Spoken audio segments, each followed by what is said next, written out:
Hi, friends. This is Carol from Pivot to Wholeness, where I share tips and strategies to help women in their 40s, 50s, 60s, and beyond live more fulfilling and meaningful lives. If that's something that you're interested in, keep watching. It's holiday season, so for a lot of us, we're thinking about the traditions we have and we're preparing for them.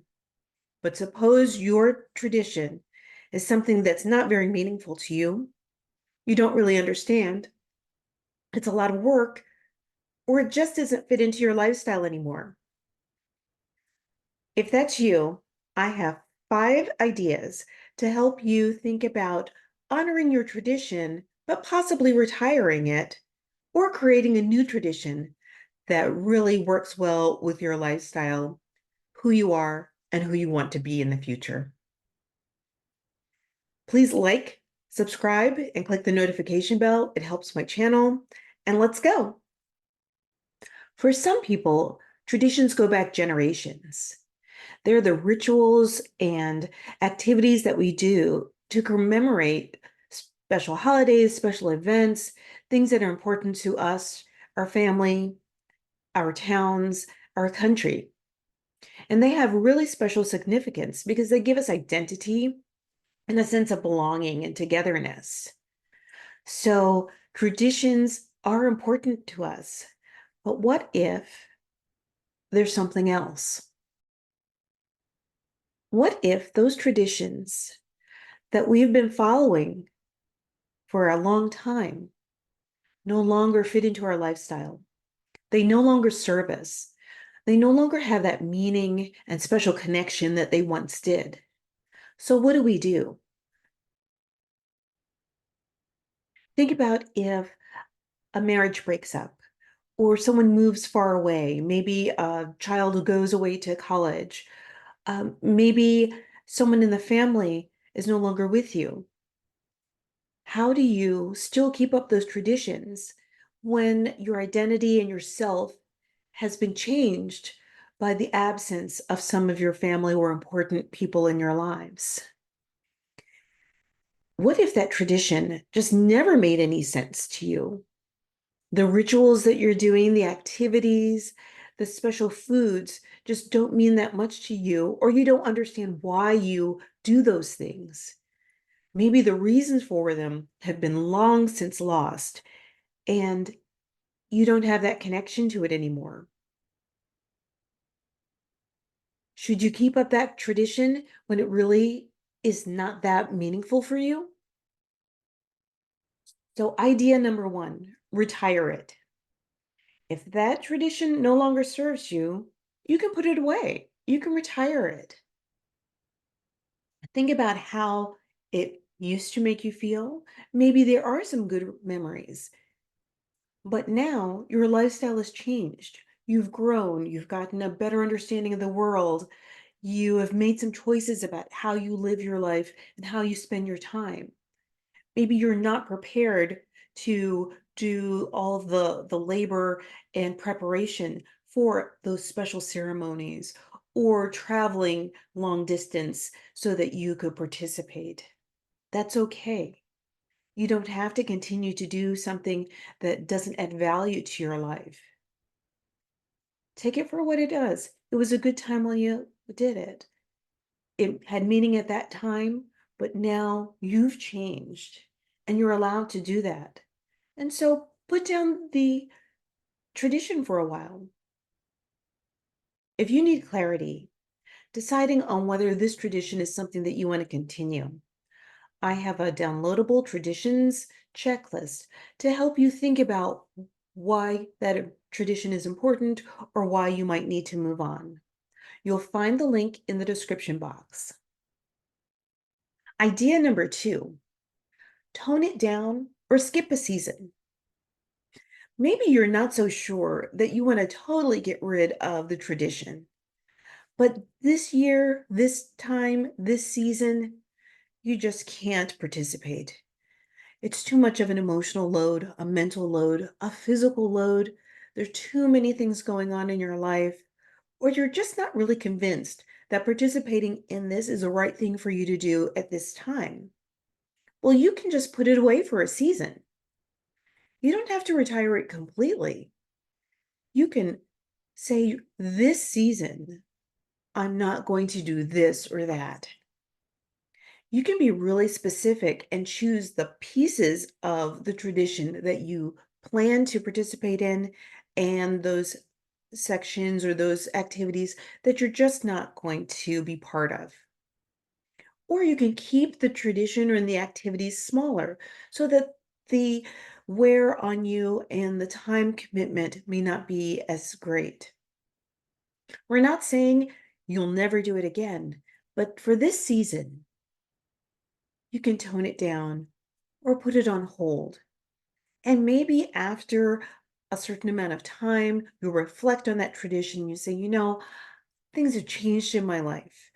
I feel that this is something that does add value, that does give me that connection and meaning that I seek. And you can go back to participating in that tradition and honoring it. But for now, just tone it down. Idea number 3, hand it off to someone. Maybe you are the person in the family who has held on to the tradition and tried to share it with multiple family members over many years. You know all the rituals, you know all the things to do, you know all the recipes, but this time it's a little too much for you. You have the opportunity to give the gift of this tradition to someone else. Delegate it to another family member or person who really wants to be part of it, who wants to take on that ownership role so that they can share the experience of performing the tradition, preparing the activities, and sharing it with other generations. You might be giving them a huge gift to give them some practice in doing it before you're no longer there or someone else is no longer there to push it forward. And that way they can still come to you with questions and under, try to get a better understanding of the tradition and get your feedback. But you are the focus of it. That person may probably feel very proud that you would bestow that honor to share that tradition and lead that tradition for your family or your social group. So hand it off. Delegate some of those responsibilities or all of those responsibilities of that tradition to someone who is willing and excited about doing it. Now, idea number 4, sometimes the old traditions don't work. You want to completely retire them, but it's going to leave a big gap in your life. So maybe you create a new tradition. Perhaps there was a family member who always did a certain thing, like Uncle Joe always made the Christmas turkey, or you always gathered at grandmother's house for Christmas Eve dinner. But those people are no longer around, or they're not able to participate in the way that they used to. And you can decide to do something else with that time. Perhaps you no longer like that big meal that was traditional for you, but now you're looking at a more health conscious and active lifestyle. And so instead of going to the big meal or only going to the big meal, maybe your tradition now becomes we take a family walk the morning of the holiday or the activity, or we participate in a 5K run, or we spend time reflecting quietly on this occasion that is very meaningful or personal to you. You don't have to do the same thing every year. You can talk with your family and say, now that things have changed for us, what do we do instead of that thing that we used to do that doesn't give us that same meaning and connection and value as it once did? And you can decide to do something different. You are not If you're stuck for ideas on what kind of new tradition to create, download my traditions checklist and idea guide, and that will help you figure out what you're going to keep, and what new tradition you might create for you and your family. And idea 5, communicate your intention. Communicate whether you're going to retire the tradition or you're not going to participate or you're going to change how you participate to those people who mean the most to you and who are counting on you. The thing about traditions is that they're reliable. We know what's going to happen. We know who's going to do the certain thing.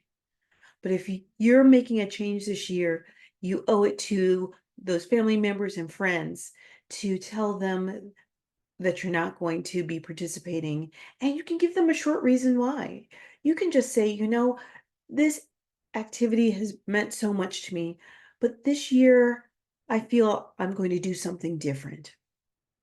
And if they push you on it, then ask them how they're enjoying doing the tradition and those activities. And say, I wasn't having that same experience. So I'm going to put it down for this season. And hopefully they will be kind and understanding and let it go. And when you're ready to return to the tradition, to the activities, to the ceremony, I'm, I'm sure that they will welcome you back. Traditions do some great things for us. They keep us together. They give us our identity. They give us closeness and friendship. They remind us of our history. But at the same time, if we've outgrown some of those things, or if those things don't matter as much to us, we need to acknowledge that and move on to something else that does give us that sense of identity of the person that we are now. So thank you for joining me on Pivot to Wholeness as we talked about traditions. I hope that you find the tradition that lights up your world and makes you feel connected and loved and gives you that identity that you're looking for. Good luck to you. I'll talk with you soon.